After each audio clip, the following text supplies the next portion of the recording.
Good morning बंधुरा आज के चले एक नतून रेसिपि निये नतून बला जाए ना ये तोमराओ बाड़ीते करो। ये देखुन इलिश माछ निये एसेছে आमार बर इलिश माछ आज के भापा इलिश करबो आमी बोलेছি ओके ओ बोलेছে ठीक आछे इलिश माछ खेते खूब भालोबासे जे सर्षेटा और लंका दिए आमी बेटे रेखेছি और एदिके टक दई और एकटूखानी नारकेल निये ओटाओ बेटे राखबो। এই যে একটা বাটি নিয়ে নিয়েছি, বাটিটাকে পুরো পরিষ্কার করে নিয়েছি। এইবার এই যে সর্ষে যে বাটাটা আমরা বেটেছি সেই বাটাটা আমি একটু বাটির মধ্যে ফেলে দিলাম, ওটাকে ভালো করে একটু নাড়িয়ে ঠাড়িয়ে নিয়ে তারপরে মাছগুলো আমি দেব, যাতে মাছের গায়ে পুরো সর্ষেটা লেগে যায়। এবার বাটিটার মধ্যে পুরো লাগানো হয়ে গেছে। এবারে এক এক করে মাছ আমি এর মধ্যে দিচ্ছি।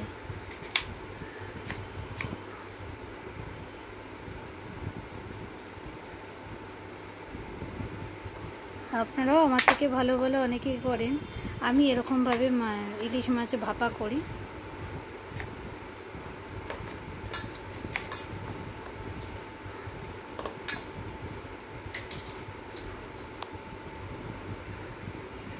এই যে এবার বাদবাকি যে বাটাটা ছিল সর্ষে বাটাটা সেটা উপর দিয়ে দিলাম যাতে মাছের গায়ে পুরোপুরি লেগে যায়।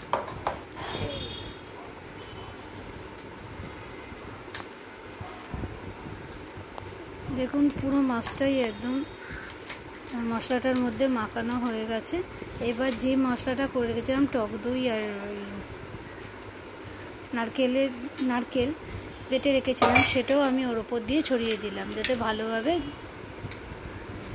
ওটার সাথে মিশে যায়। আর একটু চামচ দিয়ে আমি একটুখানি ঘুরিয়ে দিলাম যাতে ভালোভাবে দুটো মশলা মিক্সড হয়ে যায়। ওর উপর দিয়ে হলুদ, সামান্য কাশ্মীরি মির্চ আর একটু লবণ দিয়ে এটাকে পেস্ট করে দেব। সামান্য একটু দিতে হবে, বেশি দিলে চলবে না, সামান্য একটু লবণ দিয়ে এটাকে মিক্সড করে দিলাম।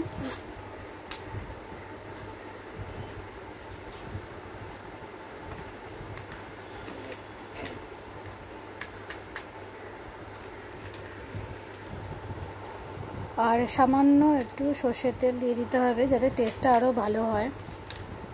সর্ষের তেল দিলে ভাপা ইলিশের টেস্টটা ভালো হয়েছে। দেখুন পুরো মিশে গেছে। এইবার একটা কড়াই নিয়ে নিয়েছি, তার মধ্যে একটা স্ট্যান্ড রেখে দেবো। আমি স্ট্যান্ড রেখে দিয়েছি আর 1 মগ জল আমি দিয়ে দিয়েছি। এই স্ট্যান্ডের মধ্যেই আমি ওই বাটিটা বসিয়ে দেবো যেখানে ইলিশ মাছটা রেখেছি মশলা শুদ্ধ। এই যে বাটিটা বসিয়ে দিলাম। এবার একটা ছোট থালা দিয়ে আমি এই বাটিটাকে চাপা দিয়ে দেবো আর একটা বড় থালা দিয়ে পুরো কড়াইটাকে চাপা দিয়ে দেবো। এখন আমি কড়াইটাকে চাপা দিয়ে ভাপে বসিয়ে দিয়েছি আর মিডিয়াম আছে এটা বসাতে হবে। এখন আমার ভাপা ইলিশ প্রায় রেডি, ধোয়া উঠছে, এই জন্য ভিডিওটা আমার এরকম হয়ে গেছে। আমার ভাপা ইলিশ পুরো রেডি হয়ে গেছে। আপনাদের ভালো লাগলে লাইক শেয়ার অ্যান্ড কমেন্ট করে আমাকে জানাবেন। যারা সাবস্ক্রাইব করেনি তারা সাবস্ক্রাইব করে